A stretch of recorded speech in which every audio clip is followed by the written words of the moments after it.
We're going to go into the security area of San Quentin.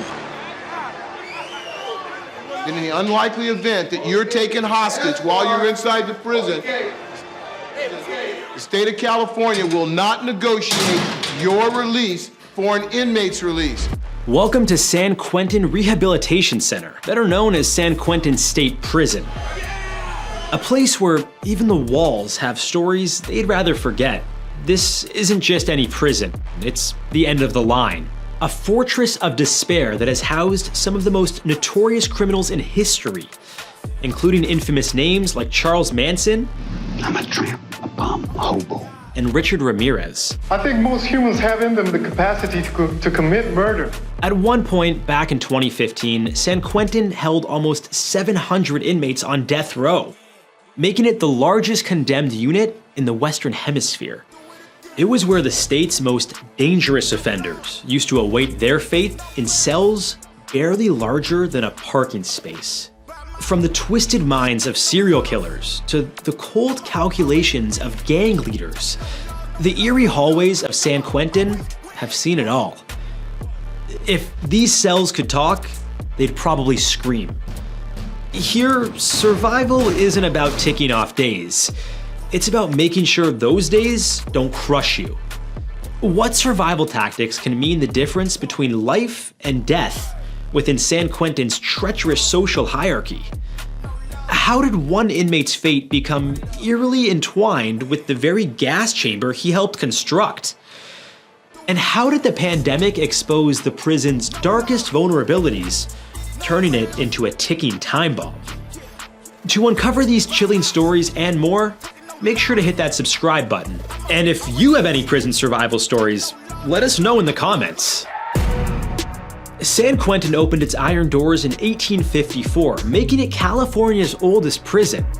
Originally built to relieve overcrowding on prison ships, yeah, you heard that right, floating jails. The facility quickly became a home for the state's most dangerous offenders. In the early days, barbaric practices like flogging and painful shower baths with pressurized water hoses were common.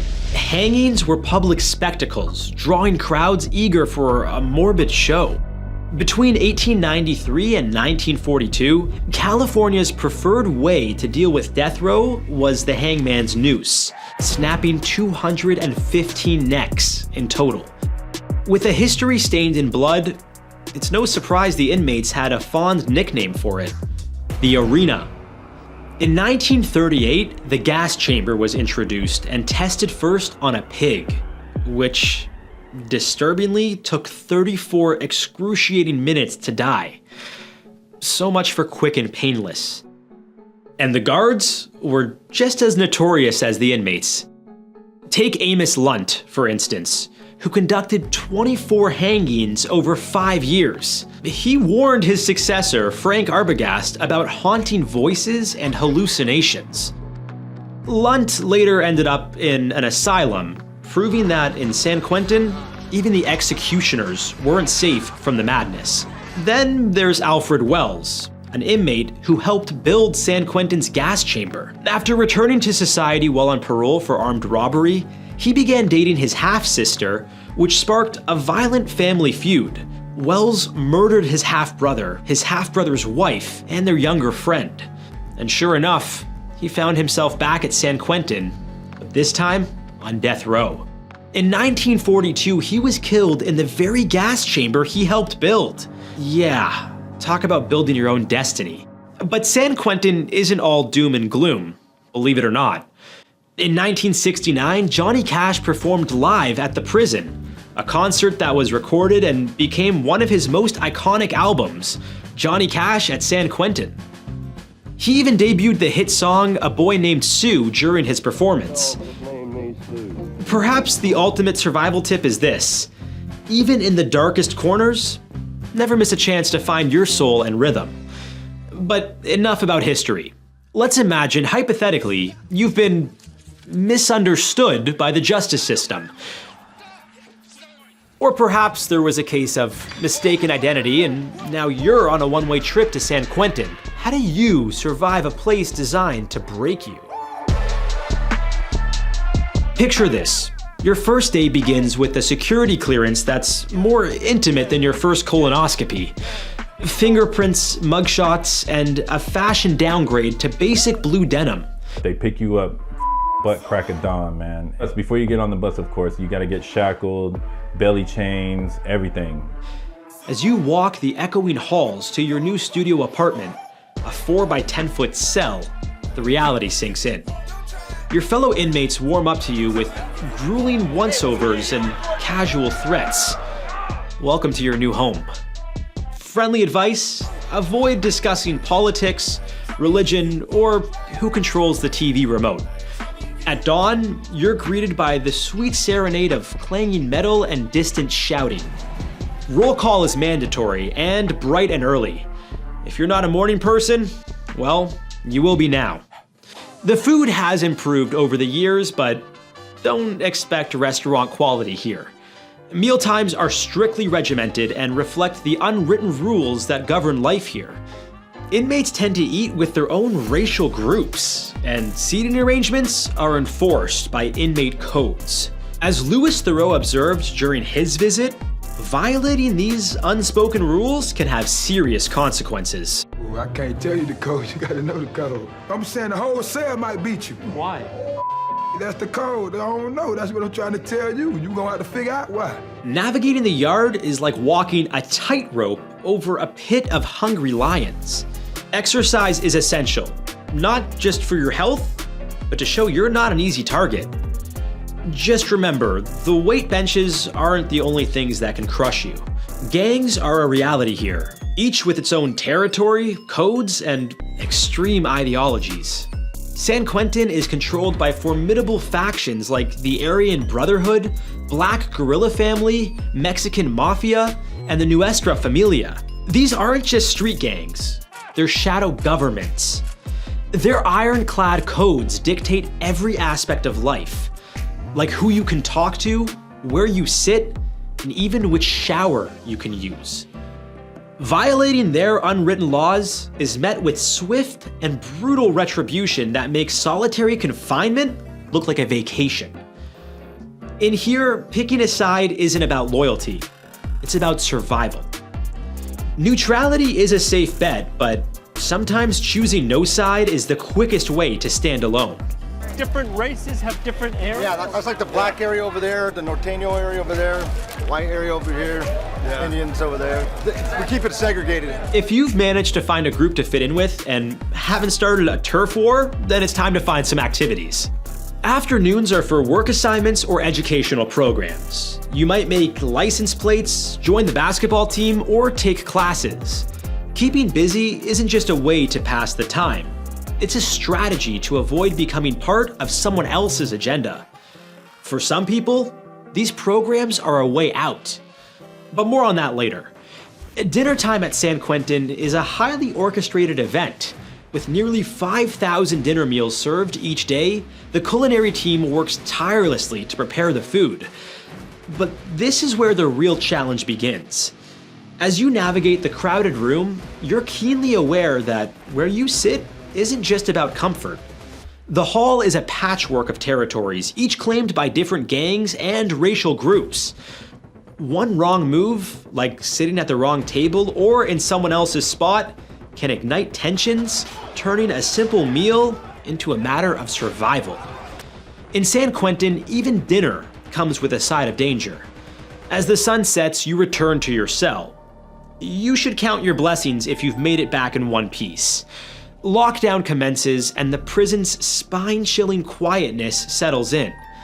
Every inmate is confined to their cell, and all movement within the prison grinds to a halt. The silence during lockdown serves as a tool for control within the prison system, reinforcing authority and minimizing opportunities for coordinated disturbances. Consequences for breaking the lockdown could mean solitary confinement or even an extended lockdown for the entire cell block. Trust me, you do not want to be that guy. This is when tensions can rise. Your mind can start to get paranoid about every creak and shadow. A good book or a hobby can keep your mind occupied, and less focused on the unsettling sounds echoing through the halls. This was especially important if you were an inmate on death row. Here, life took on a whole new level of isolation.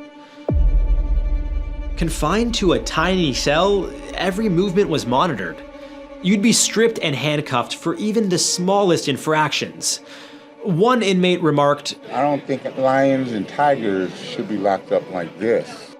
With executions put on pause in California since 2006, inmates faced indefinite limbo for years, adding to the mental strain. Some prisoners took extreme measures to get their cases looked at. I killed my cellie. That's the only way I was going to be able to get back into court, to do something like that. But where you end up in death row was just as important. There was the quiet section, called North Segregation, or North Seg, built in 1934 for prisoners who didn't cause trouble. Then there was the East Block, a sprawl of 520 one-man cells stacked on top of one another in 5 tiers. And last but not least was the area known as the Adjustment Center, strictly reserved for the worst of the worst. It had the highest security in the entire prison. Inmates here were too violent to be held anywhere else. The cells had solid cement doors. This was implemented in 1978 to prevent inmates from throwing feces at the guards. Yikes, that's a tough gig. But luckily for you, death row is a thing of the past. More on that soon. For now, you'll need to lay low if you want to live longer than your sentence. First rule of surviving San Quentin today: respect is a two-way street paved with caution signs. Building alliances can offer protection, but choose wisely. Friendships here are as stable as a house of cards in a wind tunnel. Avoid conflicts by minding your own business. If trouble finds you, defuse it with words, not fists. Remember, a black eye heals faster than a stab wound. Guards hold the keys, literally and figuratively. Show respect, follow the rules, and maybe, just maybe, you'll get that extra phone call or a heads up about potential trouble. But be cautious. Pushing boundaries can land you in hot water. Inmates continually test the limits. Smuggling contraband like homemade cell phones can seem tempting, but comes with severe consequences. Getting caught with contraband isn't just a slap on the wrist, it's more like a kick to the teeth, followed by a one-way trip to the hole where daylight is a forgotten friend. We're talking extended sentences, solitary confinement so deep as if you've been buried alive, and privileges stripped away faster than you can say contraband. Oh wait, there's more. You'll become a person of interest to both the guards and your fellow inmates. Disrupting the delicate ecosystem of this concrete jungle doesn't win you any friends. It's like painting a target on your back. With that in mind, you'll need to stay in shape. Mental and physical health are your lifelines. Dive into the prison library or enroll in educational programs. The community college, believed to be the first in the nation with a campus inside a prison, is the latest addition to rehabilitation programs provided to California inmates. It's about more than just passing time. At San Quentin, the Prison University Project has enabled over 4,500 inmates to earn college credits, and some have even obtained degrees behind bars.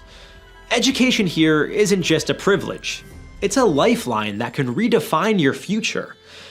Remember what we mentioned about working out? In places like San Quentin, fitness isn't just a hobby, it's survival. Some inmates commit to extreme routines like hundreds of burpees every day. This level of physical conditioning isn't just for show. It's a deterrent against potential threats. Being in peak shape sends a clear message. You're not an easy target. Others find solace in yoga and meditation, maintaining inner peace amidst chaos. An occupied mind is less likely to spiral into the abyss. But despite your best efforts, violence can be as unpredictable as it is brutal. In 2010, child murderer Edward Schaefer was fatally attacked with a homemade weapon, a bone crusher fashioned from bed parts. But that wasn't the first time San Quentin's walls have seen this much bloodshed. Back in August 1971, the prison descended into chaos during one of its deadliest riots. An attempted escape by George Jackson, a prominent inmate and activist, ignited a violent uprising. Inmates armed themselves with smuggled guns and improvised weapons, turning the cell blocks into a battleground. By the time the dust settled, 3 correctional officers and 3 inmates were dead. This is a stark reminder that in San Quentin, violence can erupt like a sudden storm. Inmates have long memories and their own code of justice. So you've finally gotten accustomed to the hellish nature of this prison. Prison life is starting to seem manageable. But it's 2020 and you're blissfully ignorant that the world has been brought to a stop by the COVID-19 pandemic. During this time, San Quentin became a hotspot for the coronavirus. Over 1,000 inmates tested positive, turning the prison into a humanitarian crisis. One inmate described it as like a horror movie where you have nowhere to run. Overcrowding and poor sanitation turned the prison into a petri dish. The virus didn't spare death row either, adding another layer of anxiety to an already uncertain existence. The impact extended beyond inmates too. Staff members and their families were affected, with lawsuits alleging negligence in handling the pandemic. But change is on the horizon. As of 2019, California's governor, Gavin Newsom, has put a moratorium on the death penalty, calling it state-sponsored premeditated murder. To me, this is the right thing to do.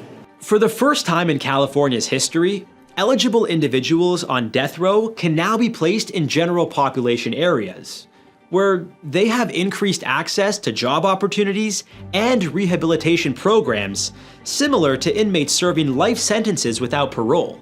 I look forward to the aspect of being able to move around, talk, do things on my own, maybe get a job. These programs are gaining traction, aiming to transform San Quentin from a warehouse of despair to a center of reform. For instance, the prison's Guiding Rage into Power program addresses anger management and emotional healing, helping over 1,000 inmates reduce violent behavior and reconnect with their humanity. These initiatives aren't just buzzwords. They're changing lives one inmate at a time. Through programs like The Last Mile, inmates are learning to code and even developing apps, all within prison walls. One participant, Kenyatta Lael, went from serving a life sentence to becoming a manager at a tech company after his release. These aren't just classes. They're offering a real chance at a second act. It's a glimmer of hope in a place that's been shrouded in darkness for over a century. Surviving San Quentin isn't just about dodging danger. It's about finding purpose in a place designed to strip you of it. While escape is virtually impossible, sorry, this isn't a Hollywood movie, enduring and emerging stronger is the ultimate victory. So, if you want to avoid neighbors that prefer shanks over handshakes, it's best to stay on the right side of the law, especially if you're a drug lord like El Chapo. We'll explore why he needed over-the-top prison security in another episode of How to Survive.